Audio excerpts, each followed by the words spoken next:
नमस्कार बंधुरा RRG cooking चैनेले आपनादेर सबाइके स्वागत। आजके निये हाजिर हये गेलाम फेले देया तरमुजेर खोसा दिए टुटी फुटी रेसिपि निये। तो चलुन शुरू करा जाक। आमी एखाने 1 केजी ओয়েটের तरमुजेर खोसा निये नियेछि। एखन एई लाल अंशटा आर ओपरे सबुज अंशटा केटे फेले दिए छोटो छोटो टुकरो करे केटे नियेछि। देखुन कत सुंदर लागছে देखते। सबगुलो एकई साइज करे केटे निले भालो हय। एबार खूब भालो करे धुए नेब। একটা কড়াইতে দিয়ে দেব বেশ কিছুটা জল। এবার এখানে ধুয়ে নেওয়া তরমুজের খোসাগুলোকে দিয়ে দিলাম। নাড়াচাড়া করে 10 মিনিট আমি ফুটিয়ে নিয়েছি। 10 মিনিটের বেশি ফোটানোর দরকার নেই। দেখুন পুরোপুরি কালারটা চেঞ্জ হয়ে গেছে। এখন নামিয়ে নেব। নামিয়ে একটা ছিদ্রযুক্ত পাত্রের মধ্যে ঢেলে দেব। আর এখানে বেশ কিছুটা ঠান্ডা জল দিয়ে ঠান্ডা করে নিতে হবে বা ঠান্ডা জলে ধুয়ে নেব। ঠান্ডা জলে ভালো করে ধুয়ে নিয়েছি। এখন একদমই পুরোপুরি ঠান্ডা হয়ে গেছে।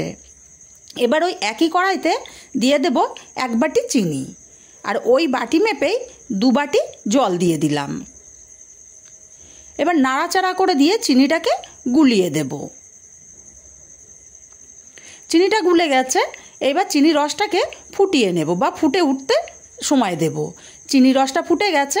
এখন এখানে তরমুজের খোসাগুলো দিয়ে দিলাম। তরমুজের খোসাগুলো দিয়ে ভালো করে নাড়াচাড়া করে দিয়ে ফুটিয়ে নেব 10 মিনিট। তবে মাঝে মধ্যে একটু নাড়াচাড়া করে দিতে হবে যাতে প্রত্যেক জায়গায় জালটা ভালো মতো লাগে। আমি 5 মিনিট পর আপনাদেরকে দেখাচ্ছি। 5 মিনিট চিনির রসে ফুটিয়ে নিয়েছি। দেখুন কালারটা কিন্তু আগের চেয়ে অনেকটা চেঞ্জ হয়ে গেছে। আমি আরও 5 মিনিট ফুটিয়ে নেব। টোটাল আমি 10 মিনিট ফুটিয়ে নেব।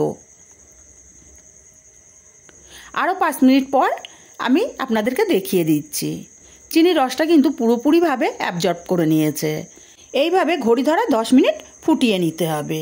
এখন কড়াটাকে নামিয়ে পুরোপুরি ঠান্ডা করে নেব। এখন 3টে বাটি নিয়েছি। 3টে বাটির মধ্যে আমি সমান ভাগে ভাগ করে দেব। তবে চিনির রসটা কিন্তু এর সঙ্গে দিতে হবে। চিনির রসগুলো একটুও ফেলা যাবে না।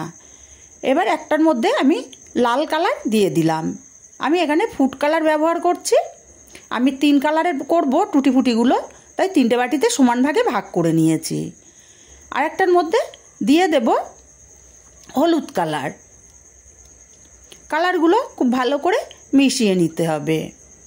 দেখুন খুব ভালো করে মিশিয়ে নিয়ে চামচ দিয়ে রসের মধ্যে ডুবিয়ে দিতে হবে।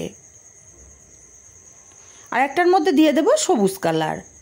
খুব ভালো করে মিশিয়ে নিয়ে চামচ দিয়ে টুটি ফুটিগুলোকে চিনির রসে ভালো করে মিশিয়ে দিতে হবে। আর এইভাবে ঢাকা দিয়ে আমি রেখে দেব 4 ঘন্টা।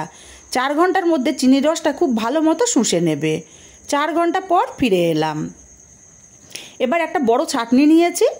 এক্সট্রা যে রসটা আছে সেটা আমি ছেঁকে নেব। আপনারা চাইলে কিন্তু 3টে রস 3 বাটিতে ছেঁকে নিতে পারেন। ছেঁকে নিয়ে আমি 3টে পাত্রের মধ্যে রৌদ্রে দিয়ে দেব। একটার মধ্যে দিয়ে দিলাম। এখানে আমি চালনি ব্যবহার করেছি, একটু ছড়িয়ে দেব। এবার আরেকটা কালারও আমি ছেঁকে নিয়েছি, এটা লাল কালার। এক্সট্রা জলটা ছেঁকে নিয়ে আমি আরেকটা পাত্রে দিয়ে দেব। এবার সবুজ কালারটাকেও ছেঁকে নেব।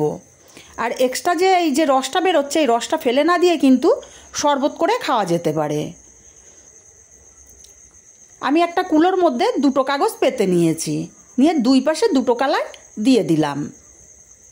এবার হাত দিয়ে পাতিয়ে রৌদ্রে দেব একদিন রৌদ্রেই কিন্তু পুরোপুরি সুন্দর মতো শুকনো হয়ে গেছে। দেখুন পুরো ঝরঝরে। আর এইভাবে কৌটো ভরে রেখে দিলে কিন্তু প্রচুর দিন ব্যবহার করা যায়। ছোট একটা 1 কেজি তরমুজের খোসা দিয়ে কতগুলো টুটি ফুটি আমার রেডি হয়ে গেল।